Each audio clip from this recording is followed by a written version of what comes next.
It's easy to overlook the foot when we're discussing health, fitness, and athleticism, but it's actually wildly important, and it's going to have an impact of every aspect of upright movement. We've got 26 bones in each of our feet, so if we combine those 2 feet together, that's about 25% of the bones in our body. All those bones and joints inside your foot are going to impact how not just your lower extremity moves, but how your entire body moves. As our body weight goes over top of our foot, it should demonstrate a certain shape, and as we push through the ground to get forward in space, our foot's going to show a different shape.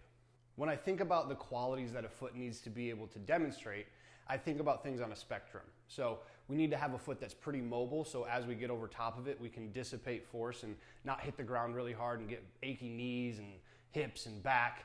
And it has to be able to get really strong and stiff to be able to push off of and successfully get ourselves to move forward. So that spectrum that I think about is a weak foot and a strong foot. We can also kind of think about that as a floppy, hypermobile foot or a stiff, doesn't move very much foot. If we think about those qualities of the foot being strong or weak or stiff or floppy, there's a lot of things that can contribute to those qualities. Our foot's always adapting to everything we do. So depending on the sports we're playing, the footwear we're wearing, or how we were taught to move, that's all going to contribute to the relative stiffness, floppiness, strength, or weakness of our foot. And we can't forget that sometimes genetics will play a role in that as well. Some of the bones in our foot can develop uniquely that will give us an advantage or a disadvantage in either being mobile or stiff through our foot.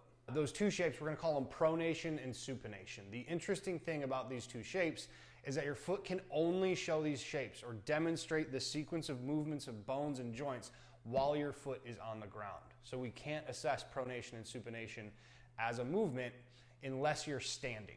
Pronation, that's when our shin is going to be moving over top of our foot. So we'd call that a positive shin angle. And now my body weight is kind of pushing down on my foot. What that should do is it should make my foot get closer to the ground and my arch come down towards the floor. The next foot shape is going to be when we are pushing off of this foot and we're moving forward in space. And we're going to call that supination. Okay, so supination is going to be what we would call a rigid lever. Our foot has to get stiff enough to be able to handle the strength of our leg as we're pushing into the ground to move whatever direction we're going. So again, supination is going to be a higher arch. We actually see this two places while we're walking, and that's going to be right when our foot hits the ground. Then we move into pronation, and then we move back into supination. As our foot's moving through these pronation and supination shapes, we're looking at it from the side, we can't really appreciate how much is happening through this leg, like spinning up and spinning down the leg. So that's when we look at the back of the foot, okay? If we look at the back of the foot, we can get a sense of what the heel looks like and where our shin is in relation to our heel. What I think is super interesting is how much of our shin or our tibia is inside of our heel bone. So what that's going to do is as our weight comes over top of our foot, that's why we should see pronation happen. But because we have this little off-kilterness, we're actually going to be getting some spinning towards our big toe of our leg as we move over top of our foot. That's why some people are going to call pronation a movement of the entire leg, as well as supination being a movement of the entire leg, just in opposite directions. There is a moment of a supinated foot shape when my foot hits the ground, and then we're moving into pronation. But since this is like the first interaction of my body hitting the floor, I think of pronation as a ground up reaction. So my shin goes from a negative to a positive shin angle, and my arch starts coming down to the ground. My knee starts bending and my hip starts bending. So if all these joints are changing shape, that means a lot of muscles are changing length. The big muscles that we're talking about are behind our calf, so gastrocsoleus, and in the back of our hip, our glute. Those are going to be the main muscles that we're going to use to push ourselves forward and onto our other leg. Pronation is bending joints and lengthening muscles. Supination is straightening joints and shortening muscles. So just like I talk about pronation being a ground up reaction, I think of supination as a hip down reaction for the most part. So as we're in this end range pronated leg shape, I've stretched the rubber band. I put a lot of length in my glute and a lot of length in my calf, and at some point those muscles are just going to start to contract to push me forward. So that's what we're seeing here. I'm going to get a little contraction out of the glute. I'm going to get some contraction out of the calf. My shin is going to move back relative to my foot, and I should be able to show this really high heel foot shape. Okay, the things that are really going to be important about a supinated foot in toe off, or as we're pushing onto that next leg, is what part of my foot am I pushing off of? Okay, so am I going to be pushing off of more of like toes 3, 4, and 5, or more toes 1, 2, and 3? Okay, if we think about what we're doing when we're walking, we're pushing from one leg to the other, so I am moving across my body, right? So if we just think about that, it makes sense that as I push off one foot, I should be pushing off more of toes 1, 2, and 3 to be able to successfully get myself to the other leg. Okay, then the other thing that we're going to look at, so that's kind of how I think about how is my forefoot interacting with the ground.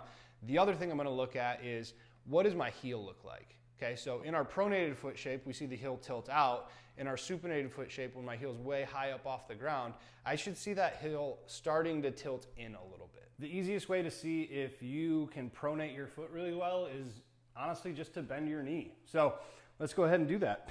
We're going to start, feet are going to be next to each other, both pointed forward. I want your hips pointed straight ahead. I don't want you standing like funky this way, all right? So both feet pointed pretty much dead ahead, hips pointing dead ahead as well, okay? From here, my foot's in front of my body. I'm going to keep my hands on my hip, just bend my knee and let my hips travel over top of my foot.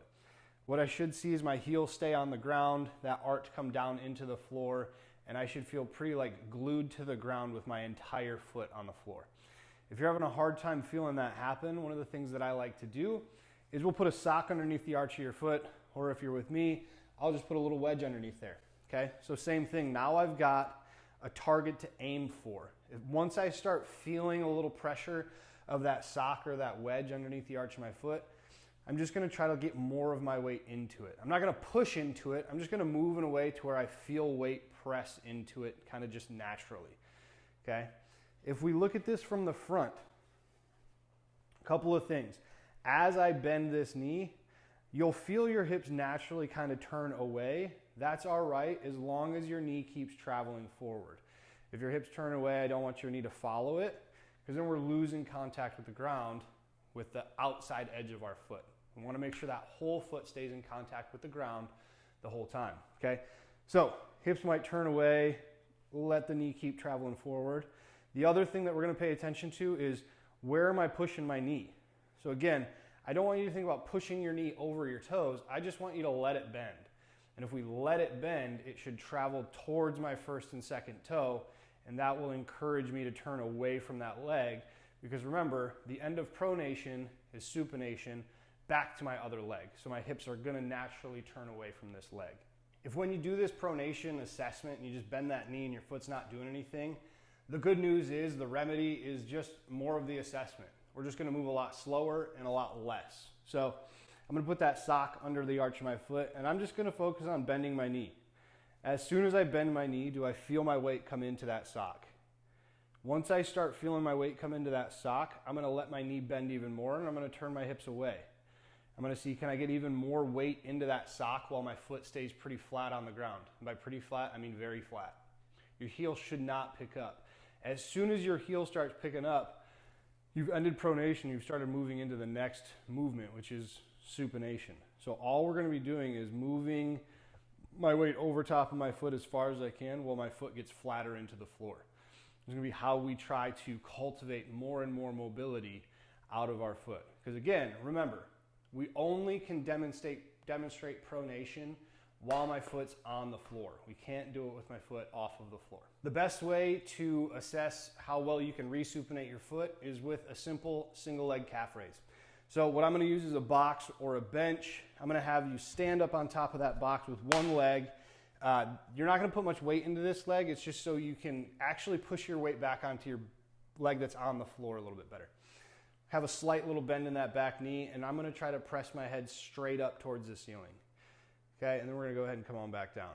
But what we're looking for to see is if you can supinate well is how high does that heel come up off the ground, what direction is your heel pointing, and where's your weight in your forefoot. Okay, so if we look at that from behind, when I go up into this calf raise, I want to make sure that weight is coming towards that first and second toe or more the inside edge of my foot.